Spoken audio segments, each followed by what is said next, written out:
Hi. Hi. Hello, hello, hello. Right, welcome everybody to this fabulous Google Hangout with Eva Woods and Anouska Knight. Eva Woods is a fantastic new author we've got coming up on the M&B list in June 2015. And Anouska Knight is the best-selling author of Since You've Been Gone, which is the winner of the Lorraine Kelly Racy Reads competition. Firstly, thank you both very much for being here this evening. Hi, no problem. Hi. The first question I just wanted to ask you both really is, when you're sitting down to start a new novel, how do you approach that? What's the first thing you do? Eva, do you want to take this one first? Yeah, well, I always work in quite a haphazard way, I have to say. I'd love to be a more organised writer than I am. So I usually have a particular idea for the book, and then I just kind of dive in and start writing, and I try to keep doing that until I have about 30,000 words, and then I have to sit down and figure out what which is the more difficult part.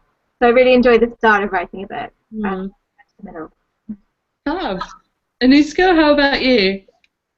Well, I'm a ditherer. I'm a complete ditherer, and I kind of sort of sit on it for a while, and then I'll come up with a bit of a spark of an idea, and I'll float it past my editor, and mainly I just sort of think. I potter around the house a lot and think about it on the school run, that sort of stuff, and then I sit down, try and hammer out something that could be the beginnings of a decent book, I think, and yeah, it tends to kind of evolve from there, I think. There's definitely no hard and fast with me, though.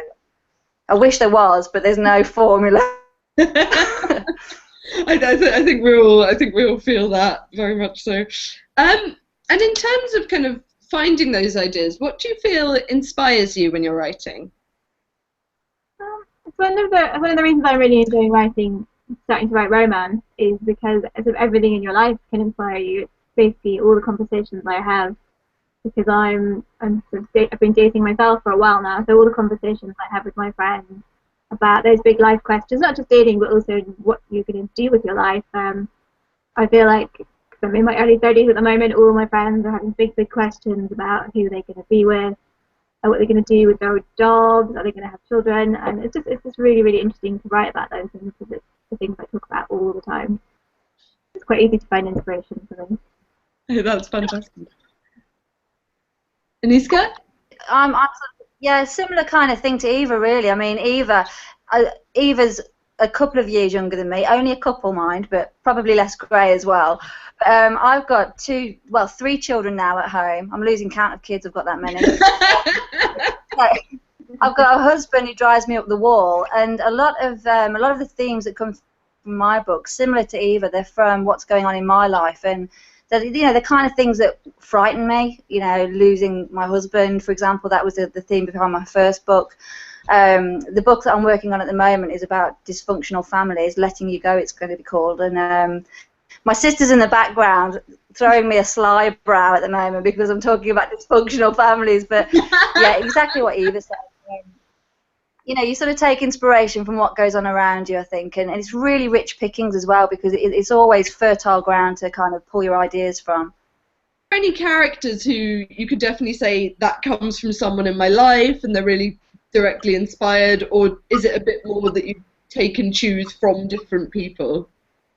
Exactly that for me. Sorry, Eva. You go ahead, but you answer this one first. I was going to say exactly that for me.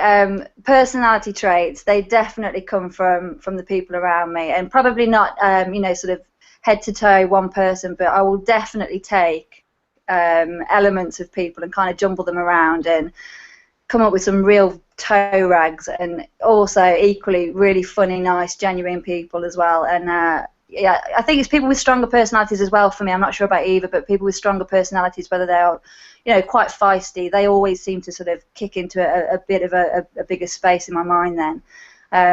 But yeah, Eva? I try not to take anything direct from real life, because for me it just wouldn't feel particularly creative. I wouldn't really know how to make that work in a book. But I definitely have borrowed a lot of anecdotes from my new book, Study List, and I've extensively borrowed from my friends' jobs as well, because obviously I write more or less full time now, so forget what it's like to have a proper job. So we really kind of exploit, or I need to hang on to friends who have real jobs and then exploit those as much as I can. Well, Jokes and quite a lot. So. we had a question come in from Simone, who's watching. She's asked you both what your favourite romance novels are. Ooh, well, I have always been a massive Jilly Cooper fan, I have to say. I grew up in rural Northern Ireland. I went to a convent school, all-girls school, and finding Jilly Cooper and reading that for the first time was a massive eye-opener. And I still think to this day, having read, I did read 50 Shades just to see what it was all about. I still think Jilly Cooper is some of the raunchiest books I've ever come across. So that was really bad for the word. Yeah, I love her. I think she's brilliant. She's so funny and she's great storytelling as well. How about you, Anouska? I think I have to admit the books that I've been reading a lot of lately, they're kind of romance is definitely a thread in there, but it's not necessarily the most significant thread. And one author that I'm really onto at the moment is Liane Moriarty. I just think she's smashing. I really can relate to her because she deals with romance really nicely, and it's trickling along, and it kind of pulls everything together. But there's also other elements, and they do interact differently with a romantic theme there behind them. So the latest one that I read of hers actually was Big Little Lies, and there is romance in the background there, and it's just nicely done. It keeps things light and bumbling along against the heavier issues that I think we all sort of come up against. Mm-hmm. Another question that's just come in from one of the viewers. When did you start writing? Eva? That one? Well, I've have been writing all my life, really. I remember starting my first novel when I was 9, and I think I wrote about 2 pages of that one. And then all through my teens, I would just write bits and pieces of things and never actually finish anything. So did any of those novels survive and kind of become other things later on, or were they kind of put under the bed and you started something new as you were older? Yeah, no, I think they're all still knocking around somewhere, and probably at some point I'll dig them up. But mostly just kind of pieces of things I was reading and really enjoying. I would just end up kind of writing something that was really, really similar to that. So it took me a while to kind of find my own voice. But I started trying really seriously to write when I was 25. Sure. Anouska, how about you? Oh, hello? You lost her. Oh, I think we have. Oh. Well, Oh, hello? Oh. Sorry about that. While we wait for Anouska to join us again, Eva, is there such thing as a typical writing day for you? No, I wish there was, but it's so easy to just get distracted by real life and other work, and I don't know, I'm very bad at sort of getting myself into a routine, but I think that doesn't matter actually. I think that you have to keep shaking your routine up a little bit. I'm a big fan of a writer called Natalie Goldberg who writes about writing. She wrote a brilliant book called Writing Down the Bones, which I love. I recommend to everyone that wants to write. And she says that she always tries to get into a routine with her writing, and something will work for maybe a month, 3 weeks. She'll write in the mornings for a couple of hours, then it will just stop working, switch, write in the afternoons or write in the evenings, or go out to cafes. So I'm the same really. I just have to keep tricking myself into doing it. Sure. That might be go to a nice cafe, have a cake, and then do some writing, or gym, something like that. So go on holiday. I just went on holiday for 2 weeks to trick myself into writing. It's worked really well, I must say. So yeah, it's just a kind of constant every single day. I'll make myself do this again. Fab. Anouska, how about you? Would you say that you have such a thing as I could see you guys the whole writer? Sorry, could you say that again? Is there such thing as a typical thing as a writer for you? Sorry? A typical what, sorry? Typical day for you as a writer. Oh yes, sorry, I beg your pardon. Well, I have a 6-month-old baby son at the moment because I thought that would be a smashing idea while finishing off my third book. So at the moment, a typical day for me is playing with Jessie Boy, and then I'll sort of start work at about 7 o'clock in the evening when my other two children have come home and had the tea and things, and we've had a bit of family time, and then. It's not ideal, but I'm having to work till about 2 or 3 in the morning at the moment because that's when I get to have a nice quiet house, and I don't feel obliged to be doing all the other jobs, the mundane stuff.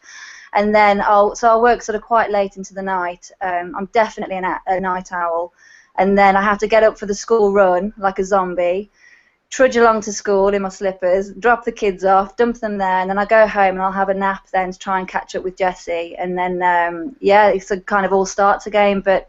I've tried doing the 9 to 5 structure, and I'm just not that creature, unfortunately. I am a night person. I like to see everybody in the day. I don't like to miss out on stuff that's going on, and then I sort of catch up with my work at the night time.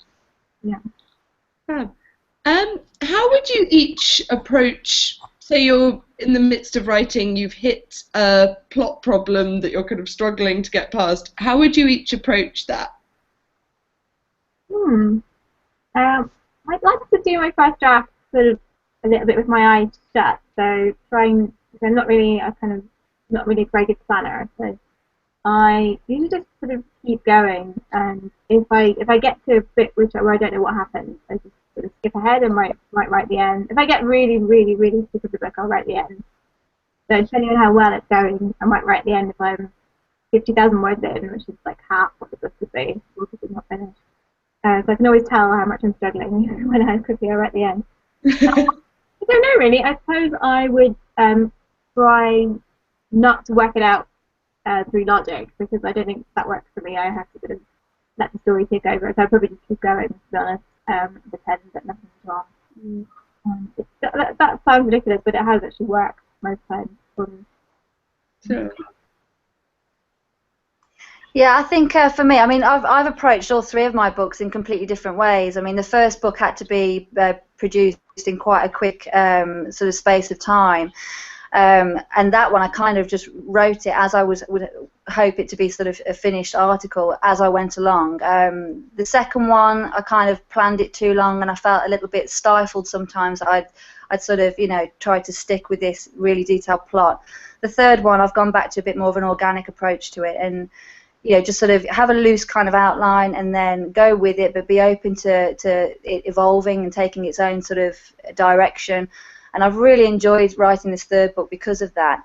But when you do sort of hit a bit of a ruck in the carpet, I find sort of going away and having a bit of a think about it, that can kind of untie a knot a little bit for you. But sometimes I think it just comes down to you do just have to keep on banging away at it, and then eventually you kind of come up for air and you think, 50% of what I've just banged away at is a load of old rubbish, but there's something salvageable in there as well, and you sort of pick that up and then you run with that then. So it's kind of hit and miss, and you just have to do what works for you at the time, I think. I kind of enjoy that, actually, that I don't really know what's going to happen. So I'm just working on my second book at the minute, and I'm going to have to do something with the structure, and I can sort of feel it coming. I don't know what it is yet, but I'm kind of looking forward to finding out. So I know it will come. I hope it will come at some point. I'm sure. Another quick question that's come in through one of our viewers. For each of you, what's the best thing about being a published author? I really love talking to readers. I love it when people send me messages on Twitter. I should explain, this is my first rom-com, but I've written some other books in the past, so I am actually already published. And I love doing library events and bookshop events, and just sort of meeting people that have read your work, because most of the time you spend so much time alone just passing away, and it's so wonderful when people take the time to contact you. So I love getting tweets and emails and things to the website. Probably that.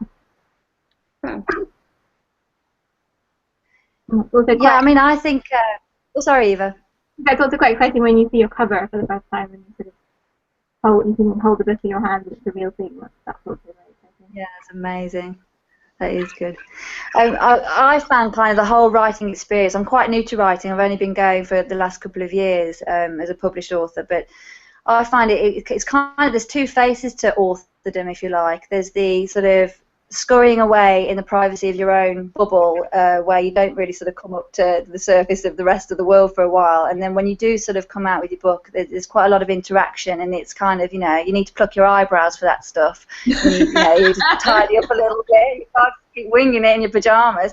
In fact, I've got my scruffs on now. I'm trying to be neat and tidy from the waist up, but yeah, both sides of sort of writing, there's real gems in that for me. I mean, to be boring, if you like, I can work from home around the children and my husband and sort of slob around and do all that kind of stuff is quite good. But yeah, to sort of have people from different countries send you a message on Facebook or whatever and say, I really like what you did with this book, when's your next one coming out, you know, I'm really sort of into what you've done. I find that absolutely mind-blowing that people even bother to take the time to do that. And that's really quite wonderful, actually, I think. Another quick question we've had from one of the viewers. Which book do you wish you'd written? No.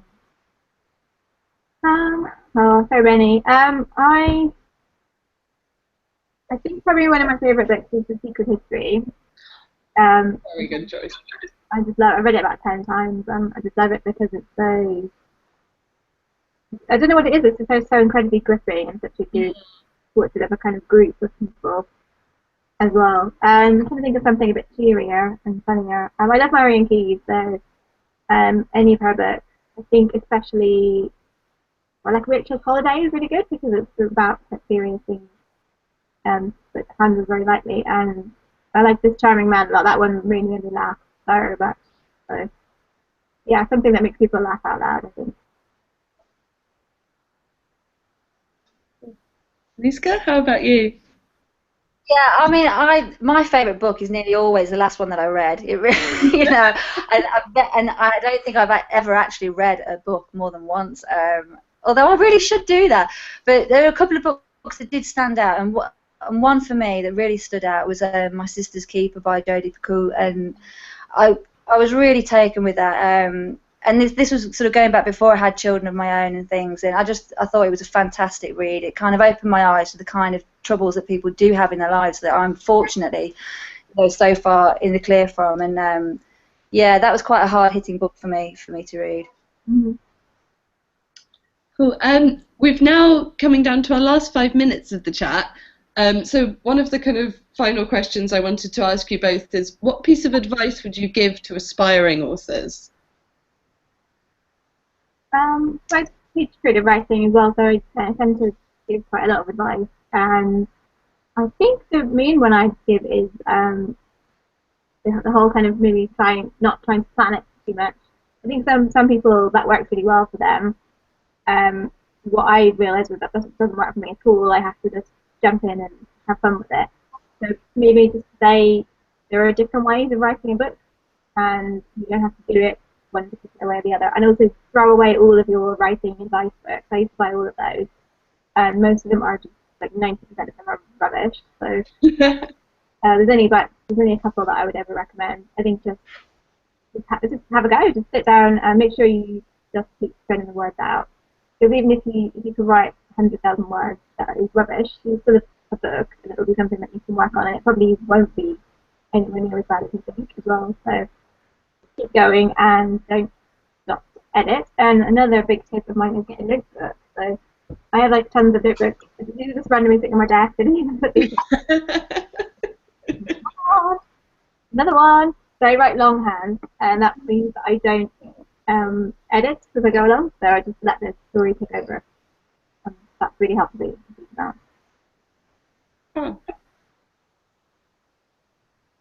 Now, I would love to write longhand, which is all very well, but my brain goes a lot quicker than my fingers, and if I try and read back anything that I've written longhand, it's not going to happen. I can't even read my own handwriting. So if that works for anybody, I'm really jealous of you. But yeah, I do. I do exactly what you said, Eva. There, I go through on the computer and I edit as I go along, and it's fatal and it's stupid and it's kind of a bit of a bad habit, and I need to get out of it. But my advice to sort of aspiring authors: first of all, do it, because we all sort of sit and think about it. You've got to just do it and do it and do it and do it. Write a load of old tosh. Write, what sets you on fire, and then go back to it. Put it down. Go back to it. A couple of weeks later, and you'll over time. I think you'll start to identify yourself what does and doesn't work about your own work, and that's kind of it's all part of the learning process. But also read quite widely as well, and sort of get an idea for what fits, and then that'll sort of help you kind of give you a bit of a benchmark and a feel for what it is that you want to write in the first place, and yeah, and just keep at it. One thing that really does wonders for me, though, I have to say, I'm a bit of a slacker, so a deadline is an amazing thing for me. If I don't have a deadline, I would never get to the end of anything. So maybe set yourself up with a friend, and agree with them that you're going to send them off some material by such and such a date, and stick with it, and keep doing it that way. If that's going to help you, you might be more disciplined than I am. It wouldn't take a lot, if I'm being honest. But yeah, you set yourself a target and just keep going at it and going at it, and don't worry. In fact, a really good piece of advice I heard this week is write your first draft just for you. Don't worry about anybody else and what their opinions are going to be of it, and whether you think it fits into what the right structure or anything like that. Just write it for you, and then when you then go back through it, sort of tweak it then with a reader in mind. And I think that's a really good bit of advice. That's fantastic. Thank you so much. Thank you both so much. We're now coming to the end of our Google Hangout. So huge thank you to both Anouska Knight and Eva Woods. I very much hope you all enjoyed, and enjoy the rest of Romance Fest 15. Thanks. Bye. Take care. Bye.